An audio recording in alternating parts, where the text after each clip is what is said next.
Bonjour à tous, bienvenue sur la chaîne de Biochimie Facile. Aujourd'hui, on se retrouve pour une nouvelle vidéo sur une technique biochimique qui permet d'étudier notamment les interactions protéine-protéine. On va parler de la co-immunoprécipitation. Dans un premier temps, je vais introduire et décrire le principe de l'immunoprécipitation, qui est une technique permettant la détection d'une protéine donnée. Puis nous allons nous intéresser à la co-immunoprécipitation, qui est une technique dérivée de celle-ci. Enfin, je vous donnerai un exemple concret d'un résultat de co-immunoprécipitation tiré d'un article de recherche et je vous expliquerai comment analyser ce type de figure. À la fin de cette vidéo, vous connaîtrez donc le principe de ces deux techniques qui est en fait très simple. Avant de commencer, je vous invite à vous abonner à la chaîne pour ne pas rater les prochaines vidéos. Alors, tout d'abord, définissons l'immunoprécipitation.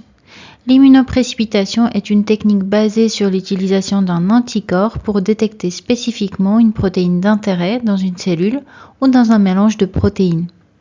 La question que l'on pose est donc la suivante: est-ce que la protéine A est présente dans cette cellule?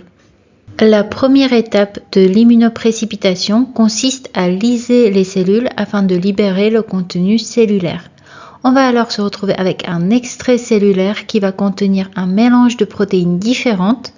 Notre objectif est donc d'isoler et de détecter la protéine A. Pour ce faire, nous allons incuber cet extrait cellulaire avec une résine couplée à un anticorps spécifique. La résine est typiquement constituée soit de billes d'agarose, soit de billes magnétiques. Et l'anticorps qui va être couplé ou attaché à cette résine sera un anticorps dirigé contre la protéine d'intérêt. Donc, dans notre exemple, ce sera un anticorps anti-protéine A. Cet anticorps va donc pouvoir lier spécifiquement la protéine A présente dans l'extrait cellulaire.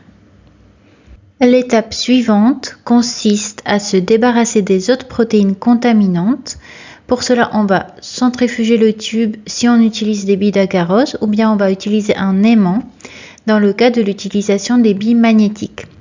Cela va permettre de culotter les billes avec l'anticorps lié à la protéine A et les autres protéines vont se retrouver dans le surnageant et pourront être éliminées. La protéine d'intérêt va ensuite être éluée. L'élution peut se faire soit par dénaturation thermique, soit par abaissement de pH ou augmentation de la force ionique, permettant ainsi la dissociation de la protéine A de l'anticorps.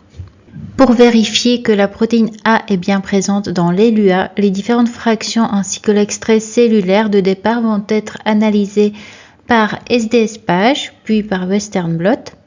Lors de l'étape du Western blot, on utilisera l'anticorps antiprotéine A pour vérifier la présence de la protéine A. Dans cet exemple, on va comparer deux conditions, par exemple deux extraits cellulaires différents. Donc pour la condition 1, on n'observe pas de bande en Western blot, donc la protéine A n'est pas présente. Pour la condition 2, on observe une bande en Western blot, donc la protéine A est bien présente. Ici, je vous ai récapitulé les différentes étapes de l'immunoprécipitation et maintenant, on va passer à la co-immunoprécipitation.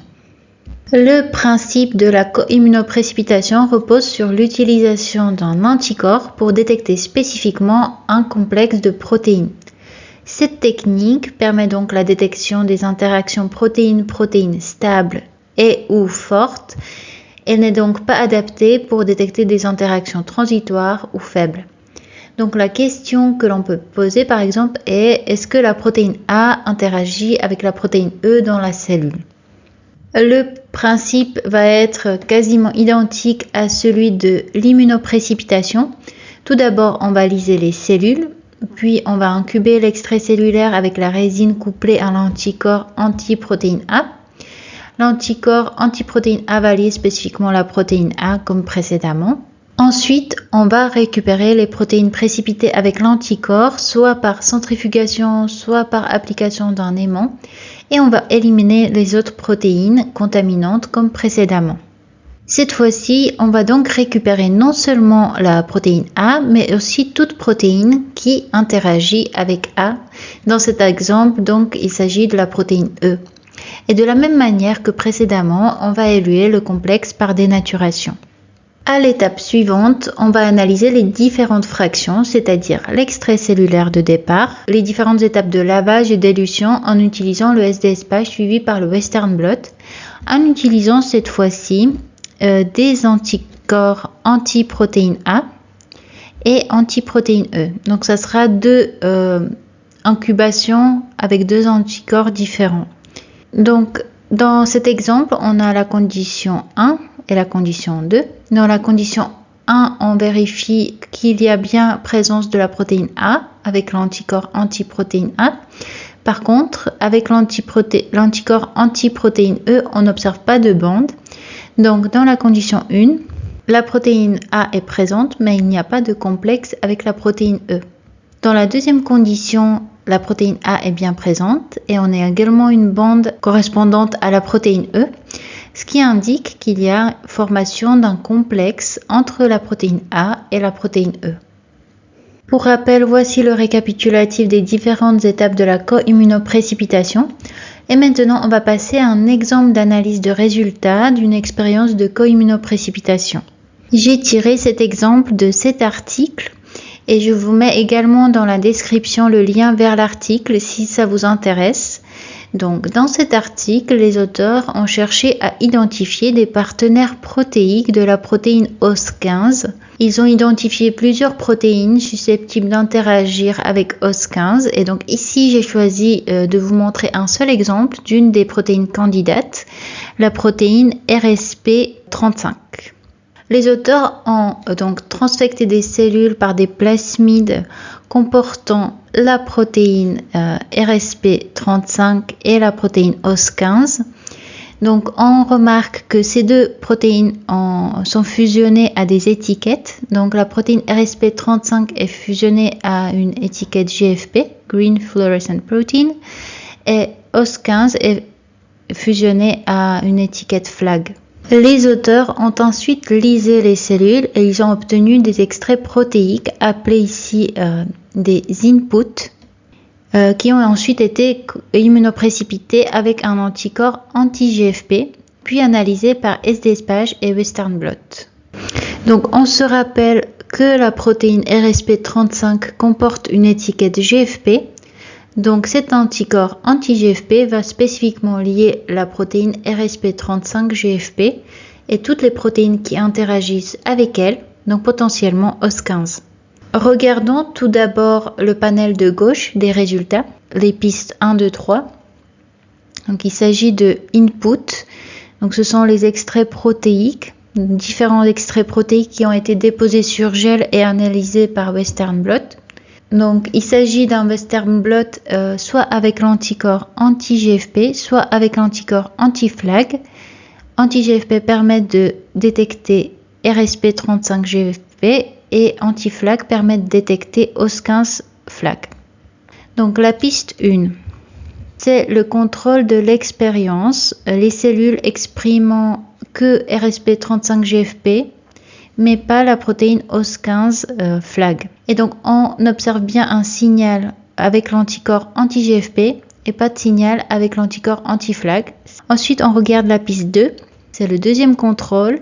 Les cellules exprimant que la protéine OS15 FLAG, donc vous avez le petit plus ici, et la protéine RSP35 GFP est absente, le petit moins ici. Et donc, en Western blot, on ne détecte rien avec l'anticorps anti-GFP. C'est normal parce que RSP35-GFP est absente. Et par contre, on a un signal avec l'anticorps anti-FLAG qui détecte spécifiquement la protéine OS15-FLAG. Et donc, dans le troisième extrait cellulaire, dans ces cellules, les auteurs ont exprimé les deux protéines en même temps. Donc, on a bien la présence des deux protéines. Et donc, on a un signal avec l'anticorps anti-GFP et également avec l'anticorps anti-FLAG. Ces différentes pistes permettent en fait de vérifier la spécificité des anticorps. On n'a pas la protéine OS15 FLAG, il n'y a pas de signal avec l'anticorps anti-FLAG.